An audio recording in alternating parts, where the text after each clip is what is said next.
Now, as we get this morning to Matthew chapter 17, I want us to jump in to remind ourselves that Matthew has a purpose for his gospel. And I say that because we have 4 gospels. Each gospel is going to emphasize different aspects of the greatness of who Jesus was. So if you will picture in your mind for a second, when we talk about the gospels, it's as if Jesus is standing before us and we have 4 different viewpoints of Jesus. Right? So we are getting to look at 3D image of Jesus by looking at these 4 different accounts of the life of Jesus. So at times things overlap and they carry on with the same theme. There are other times where they're going to tell one story. One of the authors is going to tell this story and another author is not going to tell that one. He's going to pick up on a different one. The reason they're doing that is because they have a purpose in mind for why they are writing. Matthew has a purpose. His purpose of writing is he is presenting Jesus as the Messiah.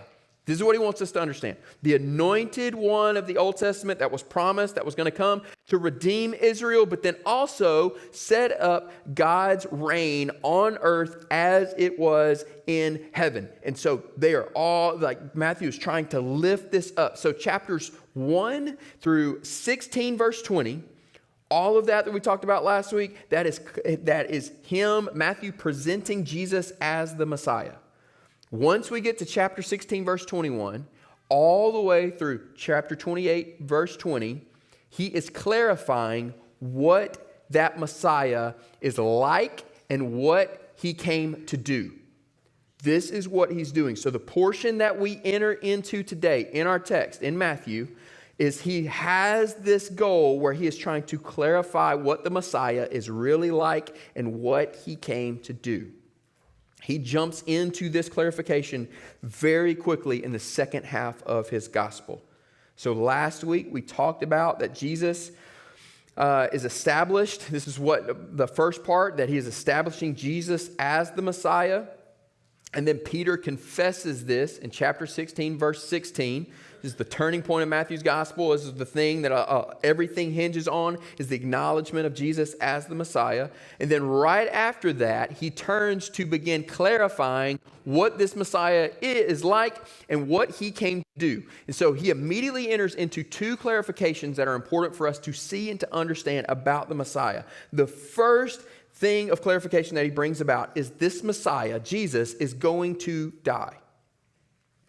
So this is, at this point of Matthew's gospel, we are not told how Jesus is going to die, just that he's going to die. So in chapter 16, verses 24 through 28, it's alluded. Jesus is talking to them about denying themselves and picking up their cross. So he's alluding to the cross, but he has not explicitly told them that he's going to die upon a cross.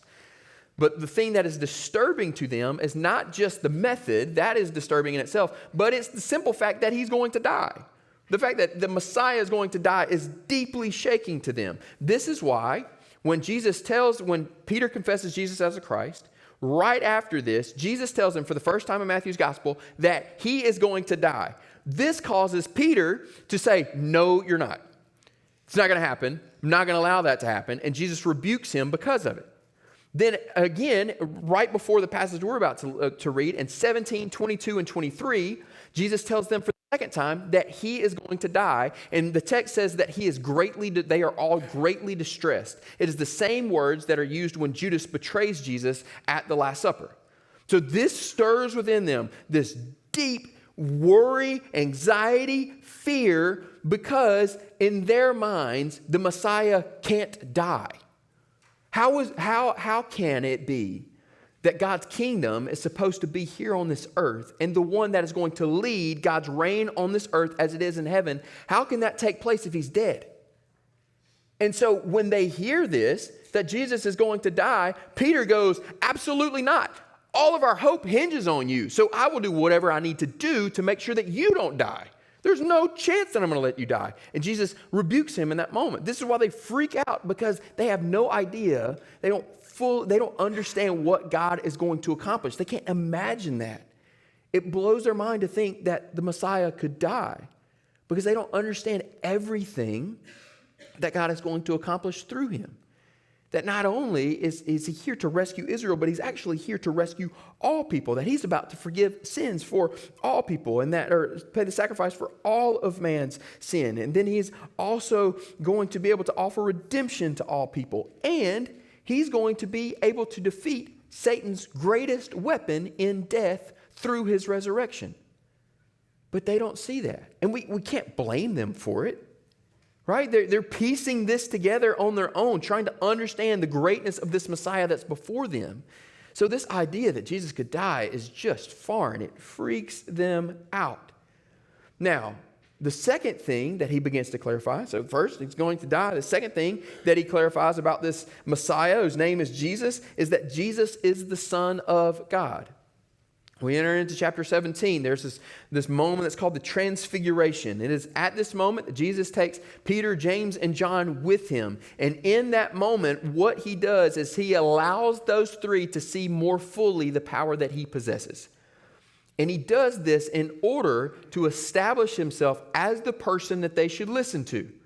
God speaks over him in this moment. This is my son. He appears with Elijah and Moses in this moment, two heroes of Israel's faith. The reason that they are there and God speaks over him and says, "You are my son," is because he wants the disciples to understand Jesus supersedes both of them. The law and the prophets, they point to him. He is the one now that you listen to because he is the Son of God. And so he is re-emphasizing. So he's built up, Matthew, as an author, built up. This is the Messiah. Now he's turning the corner. This is who this Messiah is. This Messiah is going to die, and this Messiah is the Son of God. So when we're reading, we're tracking that. It all makes sense. We can see that laid out. And then we get to verse 24, and it seems like the most random story in the entire Gospel of Matthew. If you don't believe me, let's read it. Verse 24, when they came to Capernaum, the collectors of the 2 drachma tax went up to Peter and said, "Does your teacher not pay the tax?" And he said, "Yes." And when he came into the house, Jesus spoke to him first, saying, "What do you think, Simon? From who do kings of the earth take toll or tax? From their sons or from others?" And when he said from others, Jesus said to him, "Then the sons are free. However, not to give offense to them, go to the sea and cast a hook and take the first fish that comes up. And when you open its mouth, you will find a shekel. Take that and give it to them for me and for yourself." Matthew. I'm tracking. But a tax and a fish. Where in the world are you going with this? Why is it that Matthew includes it? Not to mention, Matthew is the only one that includes this story. None of the other gospel writers write this story down. So it makes you wonder, like, Matthew, why in the world did you write this story down, right? It could be Matthew was a tax collector, right? So the profession he came from. So maybe he's fascinated with taxes. Because think about it. No one in here is sitting worried about taxes right now. Unless you do that for a living, right? Like that's just not, we don't think about it. So maybe he's going like, "Oh, taxes, I remember that lesson about taxes. I'm going to write that down." Everybody else is like, "Taxes? I don't want to, we're going to leave that out." All right, that's a little bit of a drag there, Matthew. We're not going to worry about that one. Like, is that the reason? Does he have some other reason? But really the reason he includes this, it attaches to his overall purpose. Remember, his overall purpose here is to clarify who the Messiah is and what he came to do. So the reason it's in there is because it helps answer the question, what did he come to do and how is he going to go about doing it? But the question then becomes, why this story? How does this clarify anything about Jesus? Well, let's first understand what the temple tax was. So the temple tax was instituted in Exodus. It was a word of God to the people through Moses. Moses, I want you to collect this money to be able to provide the tabernacle with the sacrifices needed for worship. So the tabernacle was a precursor, if you will, to the temple that we see within Solomon and then in the Second Temple period when Jesus lives. So what this was a massive tent complex that would be carried with the Israelites as they were journeying on to their promised land. When they stopped, they would set up this tabernacle. And inside of this little tent that they would set up, there would be another tent that would be there that would be the Holy of Holies. Within that Holy of Holies was the Ark of the Covenant. This was where God's Spirit was said to have dwelled on earth as it was in heaven, there on the Ark of the Covenant. And so, in order for sacrifices to be made, they had to buy those sacrifices, whether it be loaves of bread, whether it be grain or drink or animal sacrifices. Those things had to be purchased for sacrifices to take place. So in order for the tabernacle to get up and going, Moses, through God's command, says, hey, we've got to collect this money so that we can purchase these items so that we can have sacrifices. Now, later on in Jewish history, this idea of this temple tax is carried on and applied not just to the tabernacle, but also to the temple as well. So every Jewish male that was above 20 years of age had to pay this 2 drachma tax. Now, this 2 drachma tax was the equivalent for essentially 2 days' wages. You were to pay this annually. And it was to be paid with a specific Tyrrhenian coin. All right, from the land of Tyre over there on the coast. And so the specific Tyrrhenian coin. A little tidbit of information, when we flip to Matthew chapter 21 and we see Jesus cleanse the temple, he chases out the money changers. One of the reasons those money changers are there is because they're coming in, the Jews are coming in with normal everyday currency that is not Tyrrhenian currency, so they have to exchange it to be able to pay this temple tax. So this is one of the reasons why they're actually in the temple later on. And this will also play into why he overthrows them being in there. But the tax that they're collecting is important for the Jewish people for 2 particular reasons. The first particular reason it's important to them is it allows for the worship of God to happen within the temple. Right, as we talked about. So this tax was used to purchase the daily whole offerings that were used, the drink offerings that were used, the bread of presence that was within the temple complex, that was purchased through this, and animal sacrifices that were made in order for the atonement of sin and the atonement of guilt. All of those things were paid through this temple tax. So it was necessary for the worship of God to take place within the temple because this is what this money went to. Secondly, it's important because it provided a sense of national identity for the Jewish people. It provided a sense of national identity for the Jewish people. So Samaritans and Gentiles, those non-Jewish, they could not pay this tax. Only the people who were ethnically Israelites could pay this tax. And so even in the ancient world, at the turn of the first century, the Jews are not only just living in what we would call modern day Israel, they're spread out all over the ancient Mediterranean world. And so what they would do, they would even collect and give this tax to be given towards the temple regardless of where they lived. So if they lived in modern day Turkey or if they lived over in modern day Italy, if they lived there, they would still send their taxes, their temple taxes, to Israel to go to the temple. And when they did this, this was an identification that these are my people. Because they were the only ones that could pay the tax. So giving towards this tax was an identity marker. Like, this is who I am. These are my people. This is where I come from. This is who I am as God's children. And so they would pay this tax to be able to provide for the worship of God to take place in the temple, but also for this national identity. Now that we have a little bit of an understanding of what the temple tax was, we return back to this narrative. You have these 2 tax collectors that come up to Peter to ask if Jesus gives towards the temple tax. Now, the way it is structured, the way Matthew writes it and records it, it's a question that comes across as what we would call in today's society dry snitching. Okay? Now, if you don't know what a dry snitch is, let me tell you what a dry snitch is. All right? I'm going to give you an example, and you'll know exactly what I'm talking about.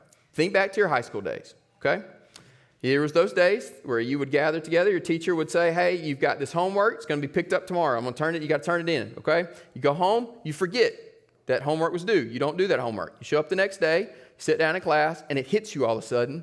You got to turn in a homework. So you go into panic mode. You're like, oh, man, okay. How can we, I hope she forgets. Maybe she won't remember that we have this homework due.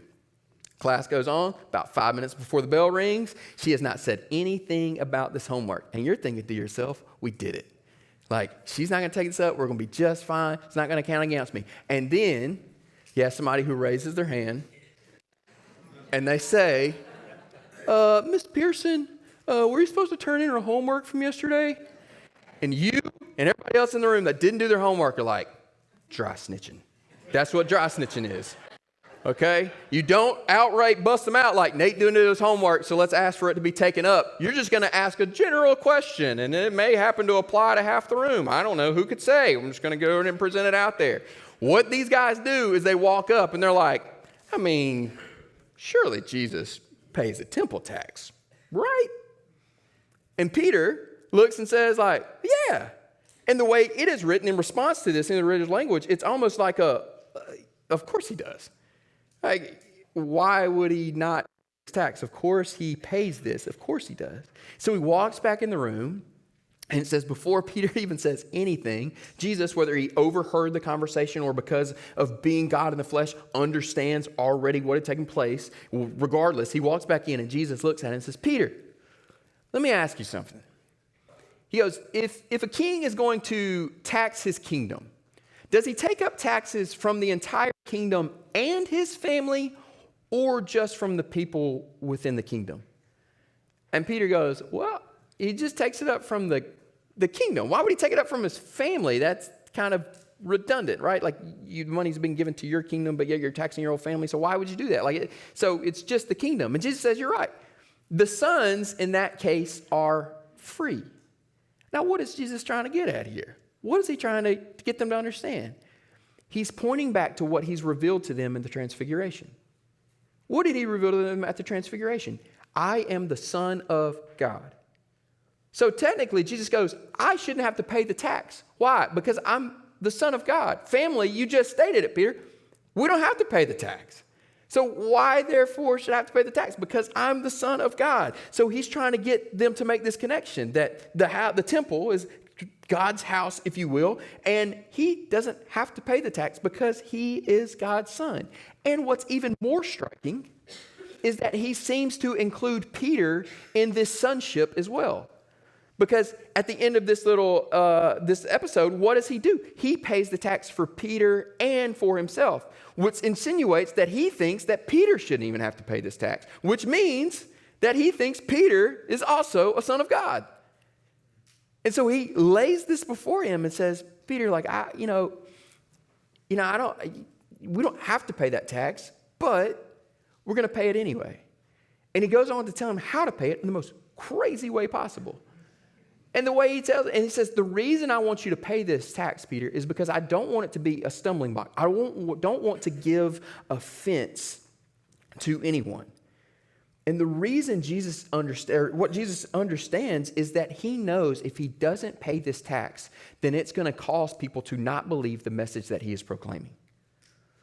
So if he is the Messiah, and yet he is not paying the tax that allows for people to worship God, then people are going to look at him and they're going to say, how in the world do we expect to believe that we should worship God when you tell us to, when you don't provide the resources necessary to worship God right now? So it's a stumbling block. And secondly, there is the purpose of the temple tax was to give this national identity. So he's going like I have to give this temple tax because it is my identification with Israel. How are they going to believe that I'm the Messiah, the promised one of Israel, if I am rejecting the way the way of identifying with Israel? So Jesus knows the wisest thing to do as the Messiah for them and wanting them to hear the message that he has to proclaim to them says, we're going to pay the tax. But then he tells them to go fishing. And he's like, okay, instead of, Peter, like you would think he would just be like, all right, Peter, like, let me dig in my coin purse here. You got, here's your shekel, go pay it. That'll pay for the 2 drachma tax. We'll be good to go. Or he could have looked at Matthew and be like, Matthew's interested in this. Matthew can pay it, right? Like, that's what it seems like you should have done. You're going to pay the tax, so just pay the tax. No, he looks at him and says, all right, I'll tell you what. We got to pay. Just go out to the lake and the first fish that you catch. But in this day, you caught fish with a net. And so the fact that he said throw out a hook and a line was even more weird. So he's like, hey, go out there to the lake, throw out a line with a hook. The first fish you catch, pull it up, there's going to be a shekel in its mouth. And then you take that shekel, that'll cover my tax, that'll cover your tax, and you go and you pay off this temple tax. No. If we're going to pay the tax, why not make it more simple? But if you think about it, do you think the disciples ever forgot this moment? Never. That's one of those where you're sitting down and it's like, it turns around to be the 15th of that month and you're like, oh man, we got to pay the temple tax. And you're like, y'all remember when Jesus said, go catch the fish? Y'all remember that? Like there had to be a few of them that were like, it's time to go fishing, boys. Let's just see if it works again. Like just to see. Because what he's doing is he's teaching them an object lesson. He wants them to never forget what he is pointing out here. This is why Matthew includes it in his gospel, is he's trying to bring clarity to who Jesus is. And he's using this really weird, strange story to do it. What he is wanting to accomplish, Matthew is wanting to accomplish by recording this, and what Jesus is wanting to accomplish by making it happen, is he's trying to get them to understand. He's trying to clarify what the worship of God actually looked like. And it does not come through meaningless sacrifices. It doesn't come through meaningless sacrifices. And he's also trying to bring clarity that being a part of God's family does not come through one's ethnic identity. This is what he's trying to bring about. So in order to kind of break that down, for us to help understand how Matthew is presenting that, we're going to put on like these lenses of Jesus to be able to see with clarity the text that we're talking about here. So the first lens of clarity here connects back to the first purpose that we see of the temple tax. What we said the first purpose of the temple tax was to pay for the sacrifices needed to worship God. However, let us not forget that this is a tax, meaning that this is imposed upon the people. They were compelled to give towards the worship of the temple, worship of God within the temple, because it is a tax. It's not a voluntary worship of who God is. Rather, it is compelled for them to give it. So the people giving their money was not an act of worship towards God, but rather it was an act of compulsion, or because they had to. So now worship in that culture has been reduced to outward acts that did not come from a place of internal gratitude. It didn't come from something that they felt that they needed to do in response to the greatness of who God was. It was something they just had to do to worship God. We have to do this every single year, so we're just going to pay it. But then also the problem with this idea is that it became an issue of cheap allegiance to God. If I pay the tax, then I would satisfy the purpose that I had to worship God. I just need to pay the tax. And then that can be considered my worship of God, and I don't have to worry about it anymore. That means worship for them could come at minimal cost. They didn't have to weigh the issue of, is this something that I want to give to God out of a sacrifice towards Him? Is this something that I want to give to Him in response to what He's done? No, it's just like, I'm going to do this so I can just say I worshiped Him, and then I can get on with the rest of my life. This is one of the reasons in Matthew 21, Jesus comes in and flips over the tables, because He's going, you're allowing this to happen. You're allowing all of this to take place, where worship just means nothing. It cost me nothing. There's no allegiance to Jesus or to God within this. There's nothing. So He goes in and He flips it over, because He looks at this and He goes, this is not worship. Now, I don't even know. I don't even have to make the connection before my own toes begin to hurt. How many times within my own worship of Jesus do I worship Jesus because I have to and not because I get to? Not in response to who He is, but something I just got to do. I mean, sometimes it feels like it's worse because this is where I work. I don't show up because I don't want to go to church. Y'all know. So there's really hard times where you walk in and you go, I go to church because I have to. I open up Scripture because I have to. I'm going to say prayers because I have to. I'm going to do these things because I have to. And folks, if you have to, it's not worship. Or if my worship of Jesus is something that I view as something that I can just add on to my schedule and not a complete reordering of my life around the King, if it's something that I can just do within an hour, it's not worship. It's a modern day church tax. Worship means that we are voluntarily building our lives around Jesus.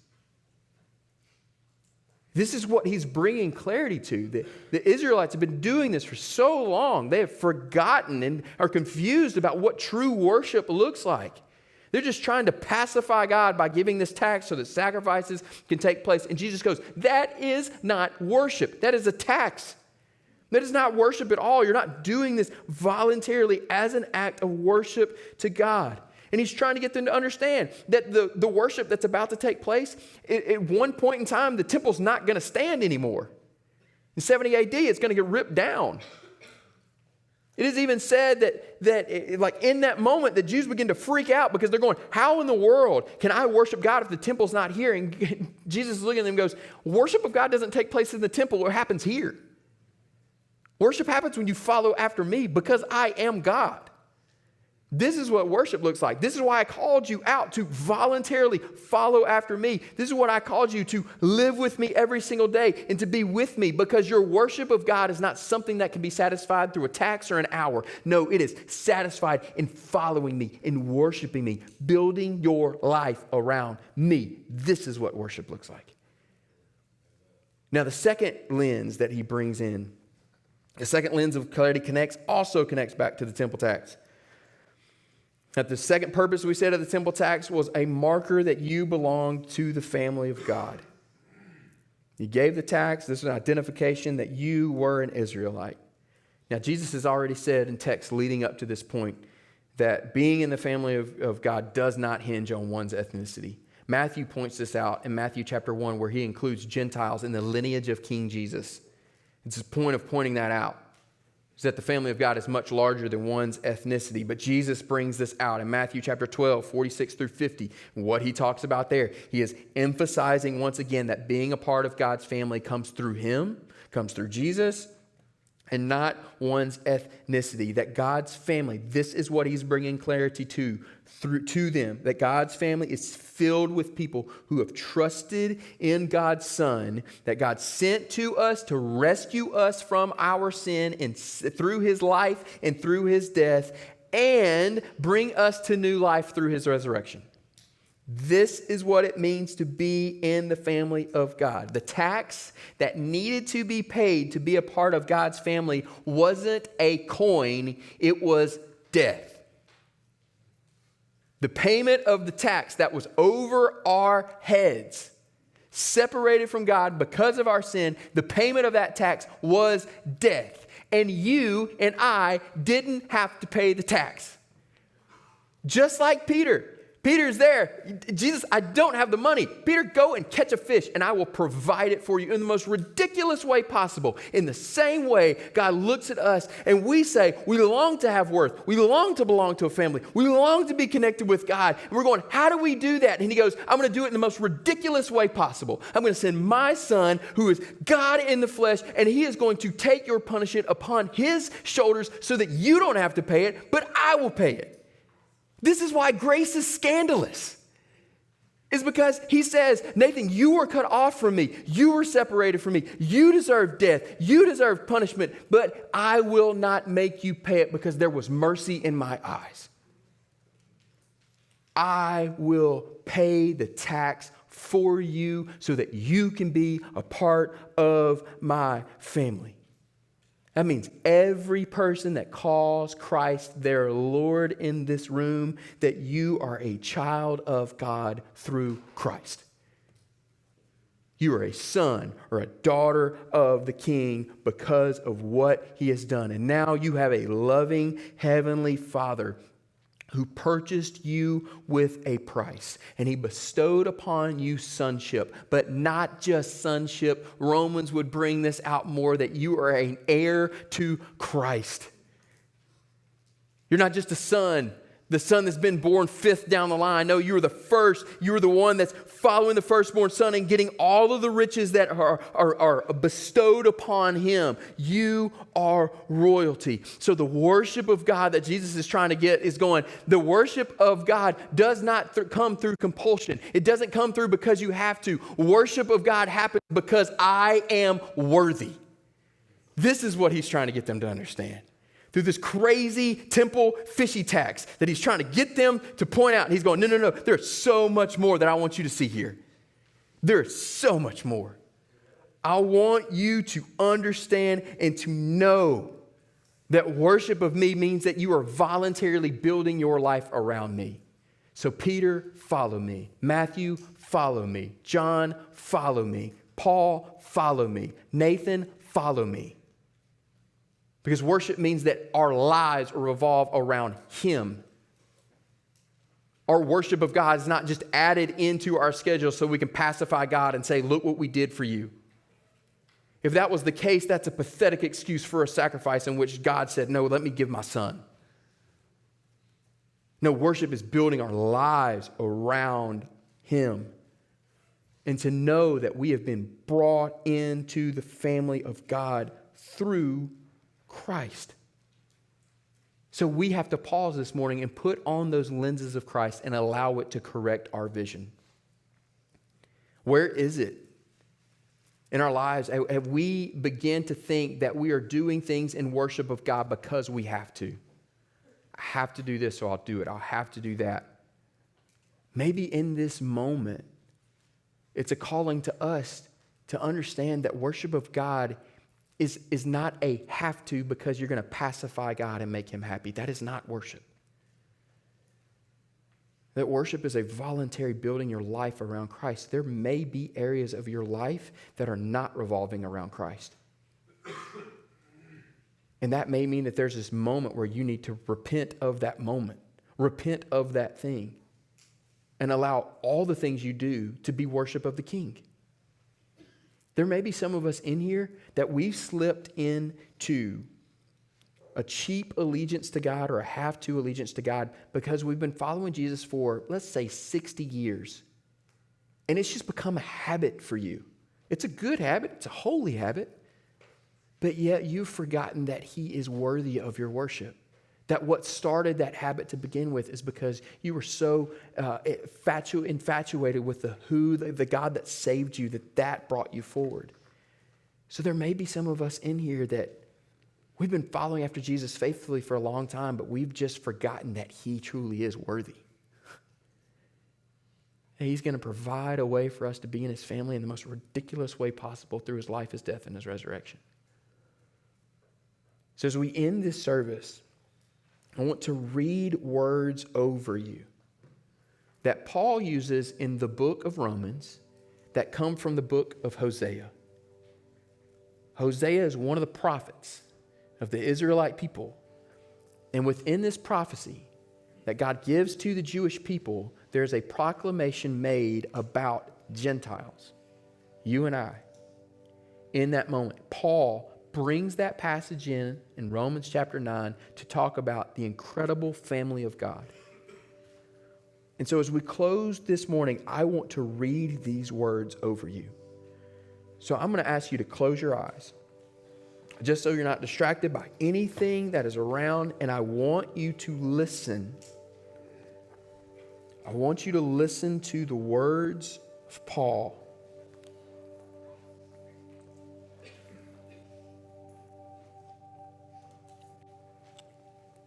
He said, those who were not my people, I will call my people. And her who was not beloved, I will call beloved. And in the very place where it was said to them, you are not my people, there they will be called sons of the living God. Father, at this moment, I am able to call you Father because of Jesus. that I am able to say that I am a son of the living God because of Jesus. That I am loved, beloved, called beloved because of Jesus.